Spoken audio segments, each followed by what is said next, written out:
Today is Friday, May 21st. You should have your note sheet out and be ready to write in your note sheet.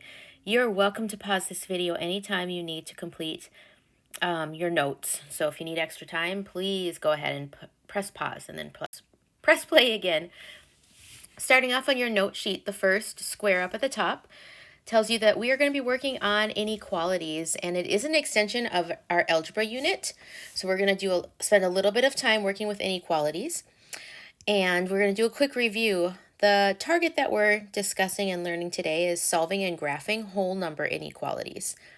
A quick review, and you have this in your notes, so make sure that you're writing this down as well. Remember that the first sign that you see is the less than sign. So in your notes, you would also write that this is the less than sign, telling you that the first number that you see is less than the second. The next is the greater than sign. And the second to last is the greater than, but it also has a line underneath, which means it is also equal to. So it could be either or. It could either be greater than, or it could be exactly equal to. And the last sign then, less than, and due to that line underneath, or equal to. So pause if you need any extra time to fill that in. An inequality is a statement that, unlike an equality, is just not equal.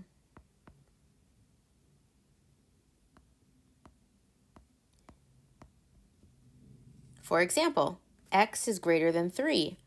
This is a not equal sign. It tells us that the side that x is, the variable, has to be greater than 3. Could x be a 0 and make this a true statement? I say no. If I placed a 0 in x's place, made this a 0, it would not be greater than 3. So this is a no or a false. What about 3? Could 3 be greater than 0? Again, this one is another no. What about 4? If you put 4 in, 4 is greater than 3. Yep, this would be a yes. And the last one, how about 12? Could 12 be considered greater than 3? Absolutely yes. Would there be more than one solution? There would be. In inequalities, it doesn't have to be exactly on. It could be greater than, or it could be much greater than, or much less than. So let's show it on the graph. Again, this is review. So we go back to the original inequality, and x must be greater than 3. I'm going to start off with my 3, and then I also use a few numbers on either side. And since I know it starts at 3, I'll say beginning at the 3, and then all the greater numbers, the number 4, the number 12, all worked. So it includes numbers to the right. We keep the circle open because it is not equal to. If it was also equal to, we would close the circle. So let's review and graph a couple inequalities. When we're looking for the W value, it could be any value that is less than or equal to a 4. So on our graph, we're going to start by including the value of 4 and some values on either side. Since it is less than or equal to, we fill it in and call it a closed circle, and it has to be all the less numbers, like 3 or 1 or 0, and all of those numbers go into the left direction. Part B, graph solutions for x is greater than 1. So I'm going to start off with a 1, 2, 3. I'm adding a few values, even into negative numbers. I know I'm starting at 1, so I'm going to circle 1. Since it's greater than or equal to, I'll close the circle.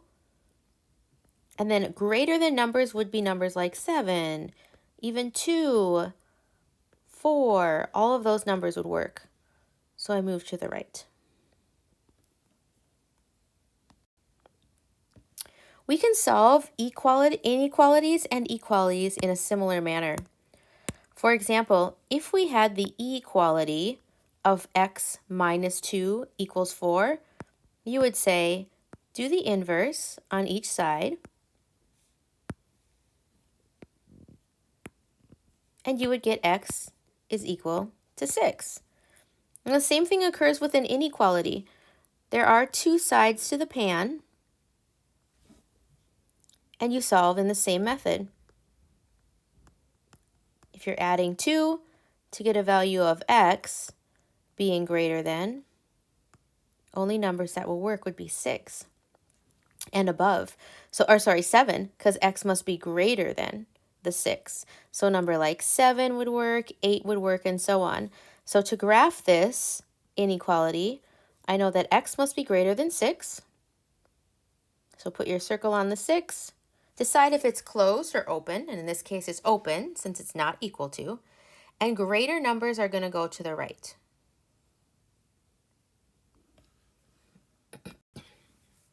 Let's solve this one. If this was an equality, we would say, oh, x divided by 3, we know that we would do x times 3. And the same thing rings true with an inequality. We're going to multiply both sides by the inverse, which is multiply by 3, instead of dividing. And we'll get x is, use the same sign, less than or equal to 21. And that would work because if I put 21 into the value for x, I would get 21 divided by 3 is less than or equal to 7. So we'll circle the 21. Since it's also equal to, we'll close the circle. And then numbers on the less than side, this says x is less than, are going to include less numbers like 20, 14, 2, all numbers that are less than the 21. Number 3 says 6 times x, or 6 sets of x, is less than a 30. Since we're using multiplication, we're going to undo by dividing. Go ahead and write this in your notes. Divide by 6. X is left over, less than, and 30 divided by 6 leaves us with 5. So I'll go down to my graph, circle my 5. I don't see an equal to sign. This sign is only less than, so it cannot be a closed sign. And all the less numbers of 5, what x could be, would go to the left. Less than, go to the left. You try this one on your own. Go ahead and pause and solve, and then unpause when you're ready to see the solution.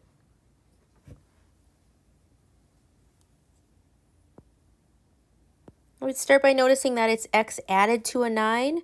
So I'm going to subtract that extra addition of 9. X is greater than or equal to, and on the other side, 11 minus 9 leaves me with 2. 2 would work in this equation if I put it in for the value of x. So I'm going to circle my 2, close my circle, and it has to be all numbers greater than.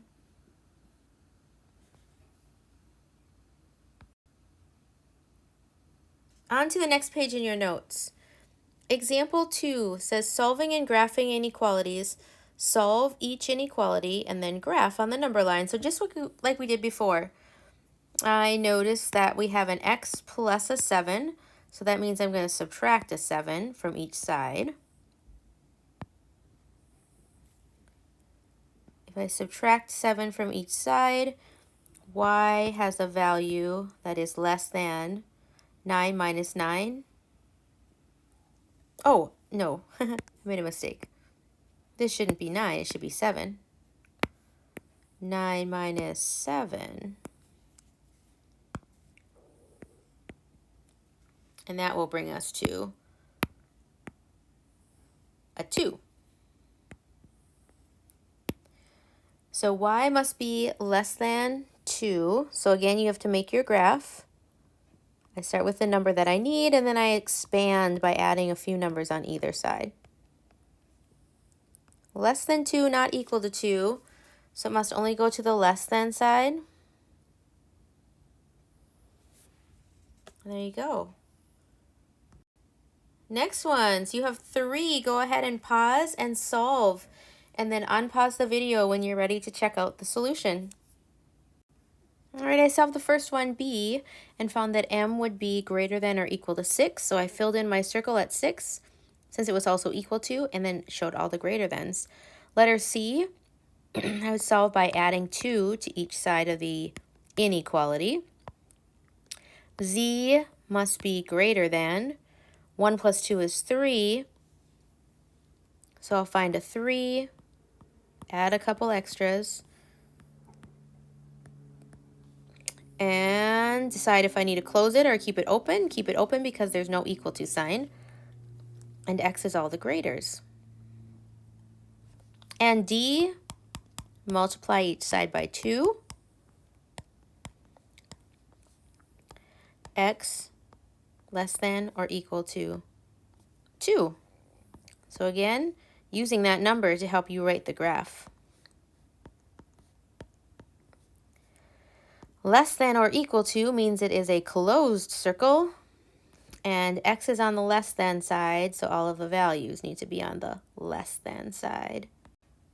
Okay, 2 more, and this is, I believe these are your last 2. Write in inequality for each sentence, then go ahead and graph. So it says C is less than or equal to 2.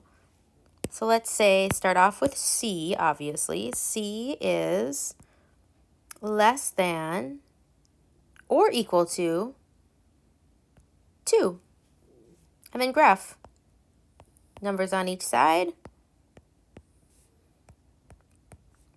Less than or equal to means you fill in the circle. And the less than side goes to the left. Less than left. And for B, P is greater than 11. P is greater than 11. 11, 12. I need a couple numbers on the other side on the number line.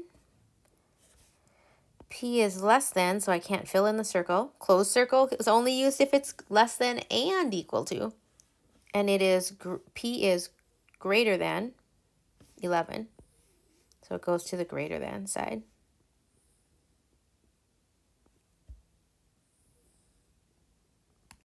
And that's it for today. Have a great rest of your day. Come to class with your notes completed on Monday. Have a wonderful weekend.